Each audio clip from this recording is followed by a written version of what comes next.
Je suis, yo soy, watashi wa nanuni gosum. I am Chris. This is Chris in English. And today I've got some SpongeBob tie. It's a SpongeBob tie day, my friends. Hello, Leanie. Good to see you this morning. Hello, my Nemo. Always good to see you, sir. Happy Thursday, everybody.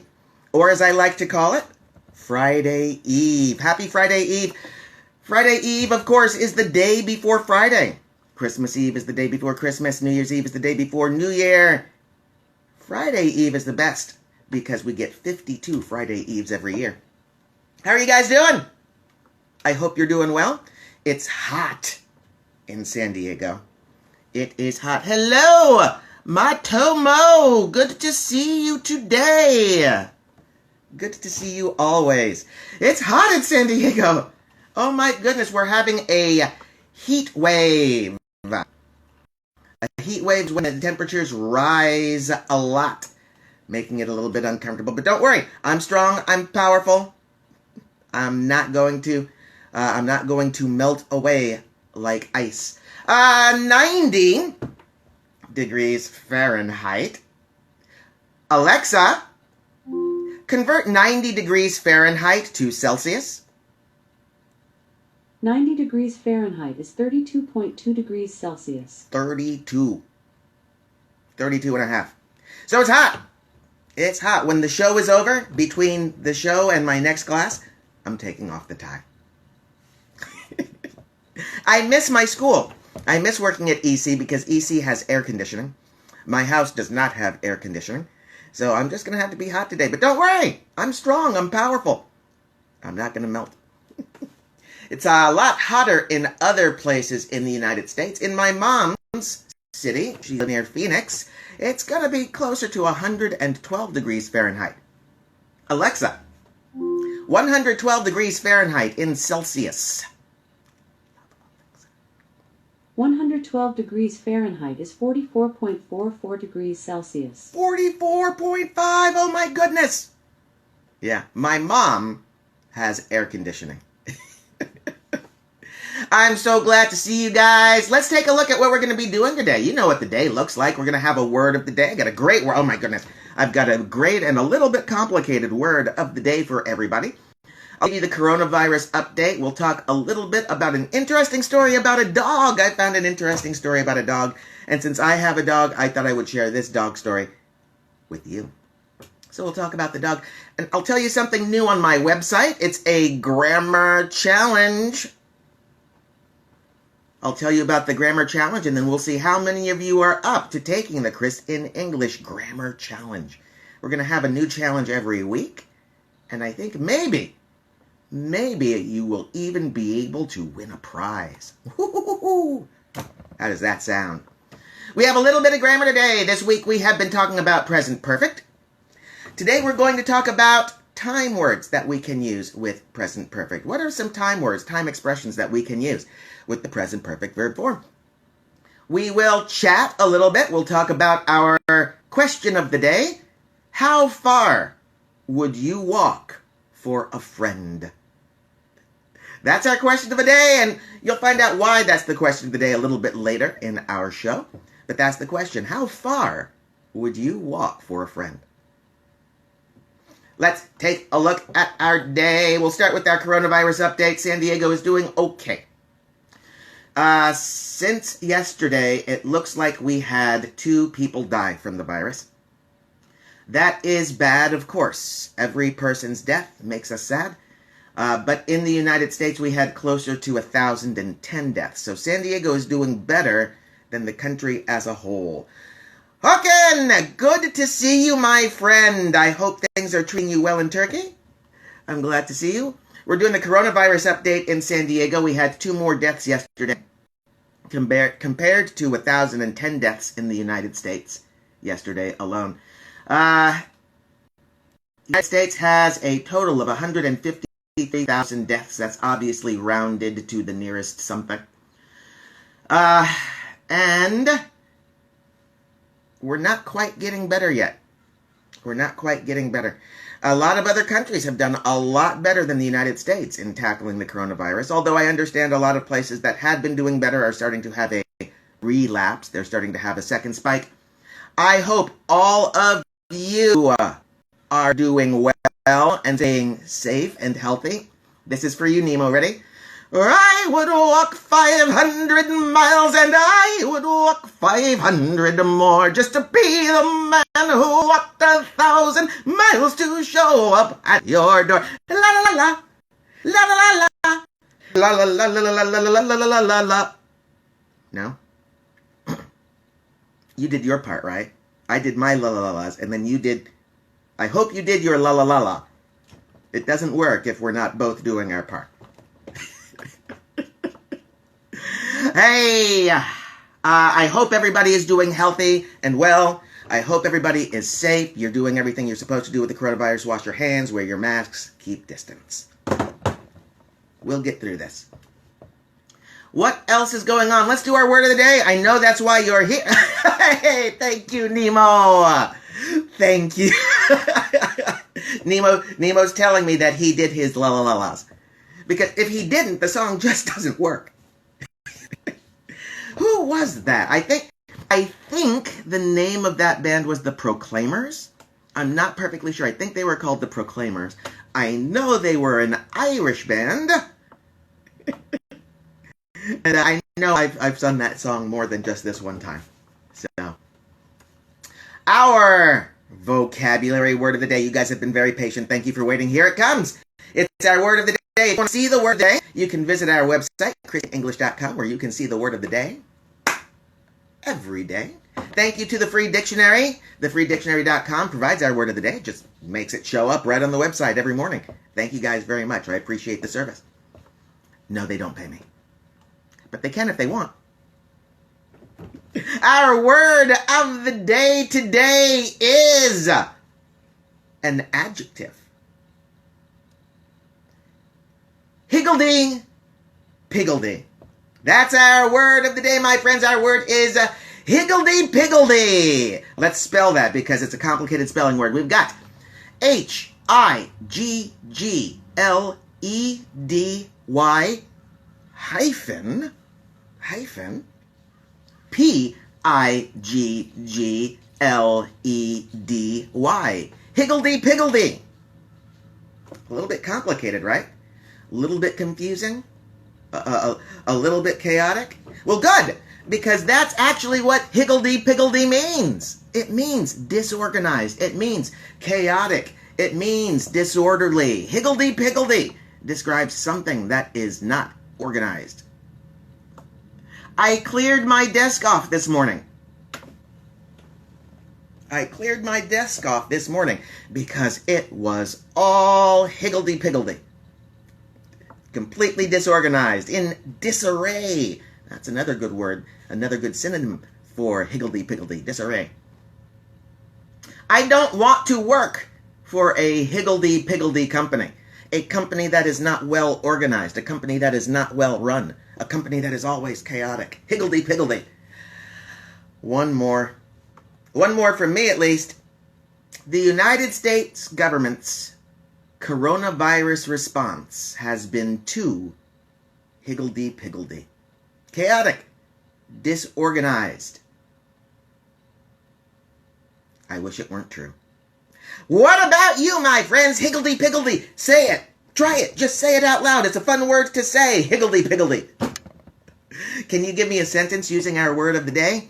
Higgledy-piggledy, meaning disorganized, chaotic, and disorganized, and disorderly. Hi, Coco! Good to see you this morning. I hope you're doing well. I hope you're healthy and safe. Today, we got some SpongeBob tie. Our question of the day. How far would you walk for a friend? Nemo would walk 500 miles. Then he'd walk 500 more. Ooh. Alexa, convert 500 miles to kilometers. 500 miles is about 800 kilometers. Hey, Gary! I'm glad to see you today. I hope you're doing well. 800 kilometers, Nemo. That's how far you have to walk. Then you'd have to walk 800 kilometers more.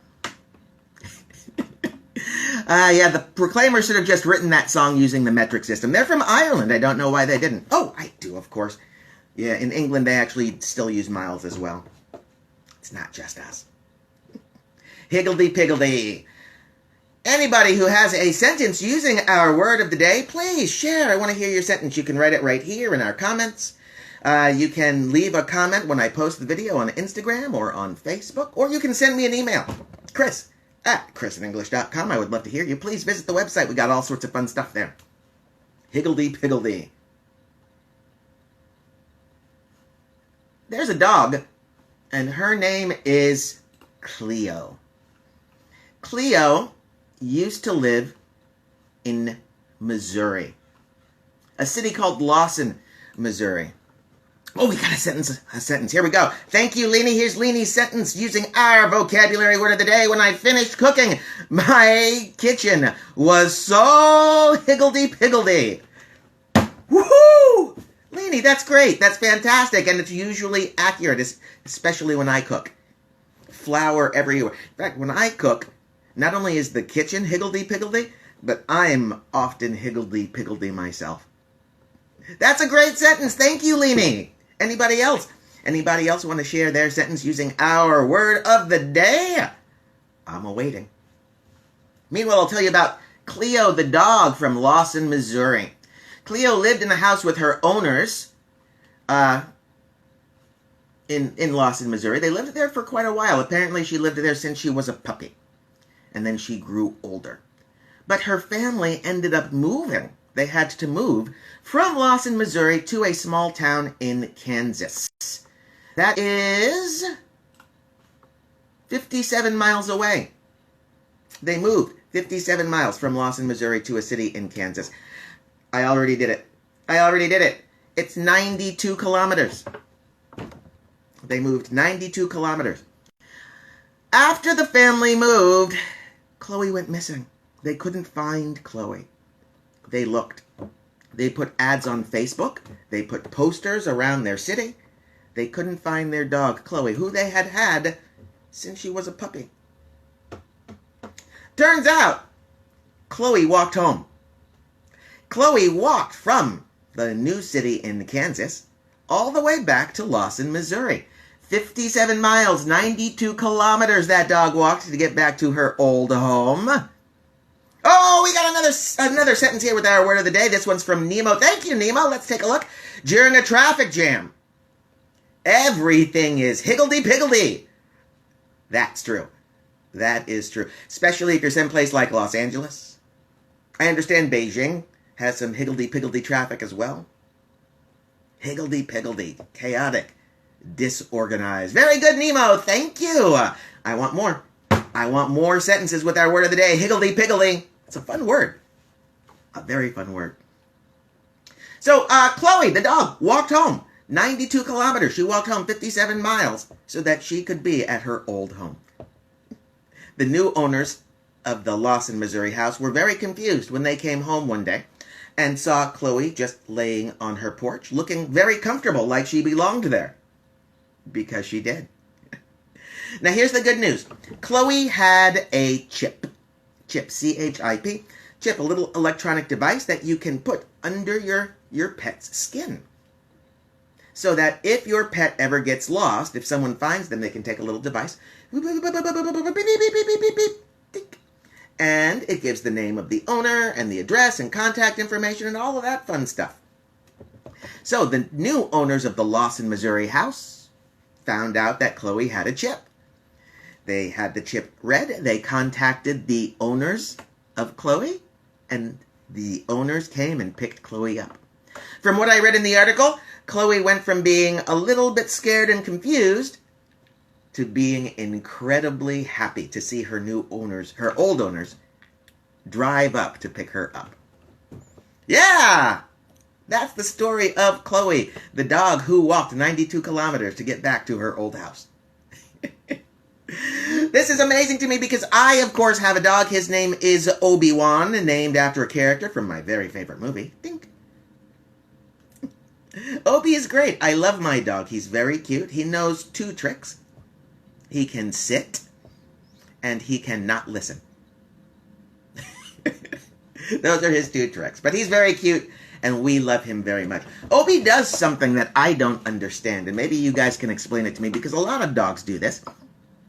When I take Obi out to pee, because he needs to pee, he's a dog, first he'll go to a bush. He'll go to a bush, and he'll pee on the bush. Yeah. And then we'll walk a little bit more, and we'll find a different bush, and then he'll pee. He'll pee on the new bush. Yeah, we'll walk a little bit more, and he'll pee again. He'll pee on a different bush. It's like the dog has to pee on every bush. And I love my dog, but I don't understand my dog, because I would never do that. I would never go to a restroom, start peeing in one urinal, and then think to myself, oh, I better save a little bit of pee because there's a urinal over there too. I need to pee in every urinal. I don't understand dogs. Just get it done, dog. Let's get it done and go back home. That's my story of my dog, Obi-Wan. That's the story of Chloe, the dog who walked all the way home. Yes, he wants to mark his territory. But he's a small dog, Nemo. He doesn't have that much territory. How much territory can he really have? How much can he control? Plus, all the outside cats, they're really the ones in control of the neighborhood. He should know that by now. Nemo, do you have a dog? Do you have a pet? Do you keep any animals? How about the rest of you? Anybody else have a cute animal story they want to share? It's time for my coffee. Oh, yes, it's my favorite morning drink. When I drink coffee, it gives me power and energy to be with all of you. Here we go. Let's have a sip. Let's see how it is today.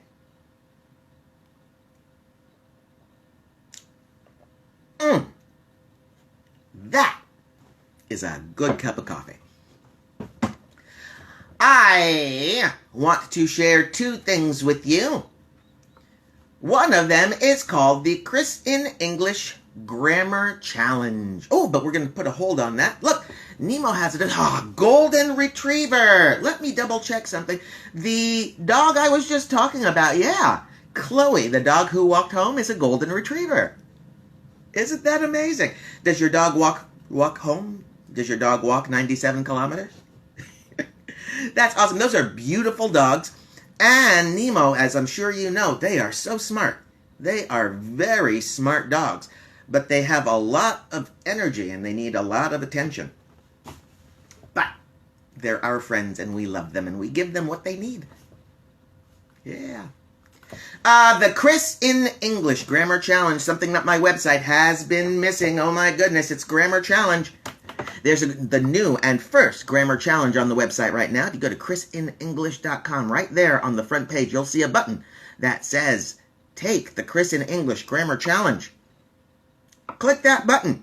Click that button and you will be able to take the challenge. You'll see a list of questions all about grammar. This week's grammar quiz is about verb forms. What do you know about verb forms? Are you good with your future, your present, your past?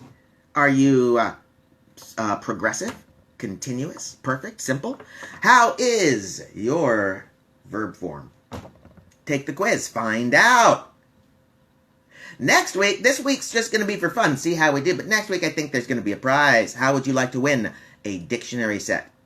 How would you like to win an actual Webster dictionary set with a dictionary and a thesaurus and a vocabulary builder? Wouldn't that be good for students who are trying to improve their English? So this week, take the test for fun. But next week, we'll talk about the actual competition for the Chris in English Grammar Challenge. Check it out. And let me know what you think. Do you like these kind of grammar challenges? Let me know. If you like them, I'll give you more. I'm a teacher after all. Speaking of grammar, we got one little thing we want to talk about with grammar today. Today we want to talk about the present perfect. But specifically, we want to talk about some time words that we can use when we use the present perfect. For example, words like just, already, and yet. are very commonly used with the present perfect. They're used to show that something, to emphasize the idea that something has already occurred, or to emphasize the idea that something has not occurred. For example, it is 6:50 in the morning. I have already drunk 3 cups of coffee. All right, 2.5. Have already drunk. The word already emphasizes that the action happened before now. And notice the position of the time word already. It comes after the helping verb. And that's true with the time word just as well. Just is used to show that an action occurred in the immediate past, just before now. Watch, I'll give you an example.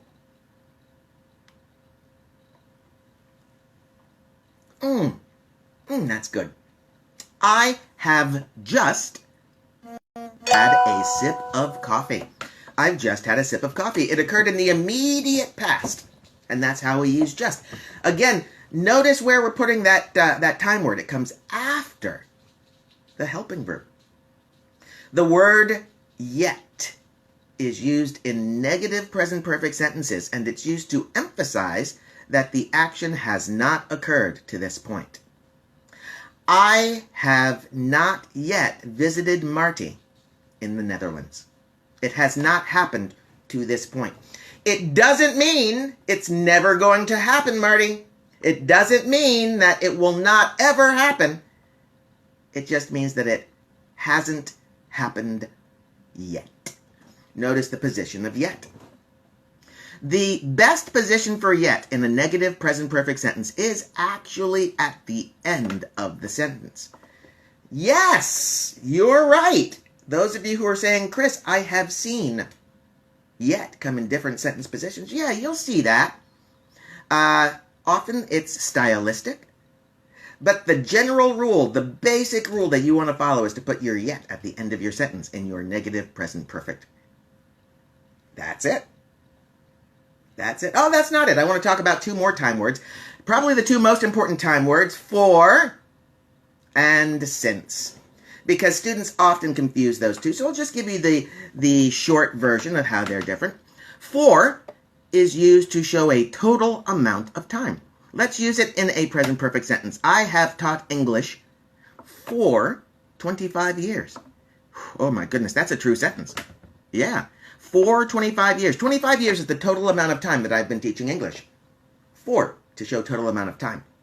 Since is different. Since tells us when the action started. Right? I have taught English since 1994. When did I start? 1994. And that's why I use since. Time words that we use with present perfect. Very commonly used and very important to use. Try to start using these time words in your present perfect. Marty, I'm so glad to see you this morning. I hope you're doing well. I hope you're safe and healthy. What did you miss? We talked about a dog who walked home 97 kilometers. We talked about my dog, Obi, who likes to pee in many places.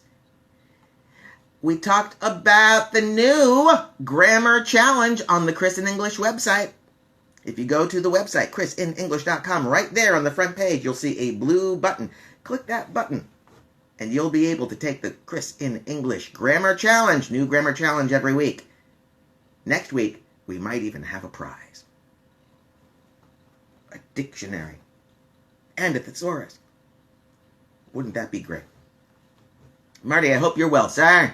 Our question of the day. Chloe the dog walked 97 kilometers to get back to her home. How far would you walk for a friend? Not drive, not bike, not type. How far would you walk for a friend? Realistically speaking, I could probably walk 4 hours for a friend. Assuming I could walk 4 miles in an hour comfortably, that's 16 miles. 16 miles I could walk. Alexa, please convert 16 miles to kilometers. 16 miles is 25.75 kilometers. 25.7K. That's not bad, right? That's not bad for a friend. Right? 4 hours of walking? 16K? No, 16 miles? How far would you walk for a friend? To visit a friend who was in need, a friend who lived off of a street, didn't live on a street, maybe lived in nature. How far would you walk for a friend? We already did the song, Nemo. Do you want to do it again? I'll do it again if you do your la la la las. Because you can't do that song without the la las. It's a rule. I don't know why, but it's a rule. Or anything else. Anybody have any questions or concerns? Anything you want to share? Because I love sharing. I want to hear about all of you. Let's go. Let's go. We're going to go. We're going to go for a walk. We're going to go. You want to go 16 miles for a 4-hour walk? I think you're in Switzerland right now. It would be very hard for you to walk to me, and it would be very hard for me to walk to you. But that's okay. But while I have you, Nemo, and while I have you, Luke, hi, Luke, while I have some Swiss people here, I want to share that tomorrow we're going to take a moment and we're going to celebrate Switzerland. Saturday is Switzerland's birthday. Happy almost birthday, Switzerland. So we're going to take a moment. I'm going to share a few of the things that I love about Switzerland. Yeah, we'll talk about Switzerland a little bit. I'll let my Swiss students share. Maybe we'll have some cake and ice cream, blow out some candles. Who knows? It's a birthday. Anything could happen. How about the rest of you? Anybody have anything to share? Anything you want to say to the world? All right. Well, I'm glad that I got to spend some time with you guys today. You can see this video later if you want on Instagram. You can see this video later if you want on YouTube. ChrisinEnglish is the name of the channel. And, of course, if you go to ChrisinEnglish.com, the website, not only can you see the video, but you can take our new Chris in English Grammar Challenge. I hope everybody has a great day. I know that I will. I'll look forward to seeing you guys tomorrow. We'll celebrate Switzerland and the weekend. You are a great class. Thank you very much. My name is Chris. I love you all. Go away.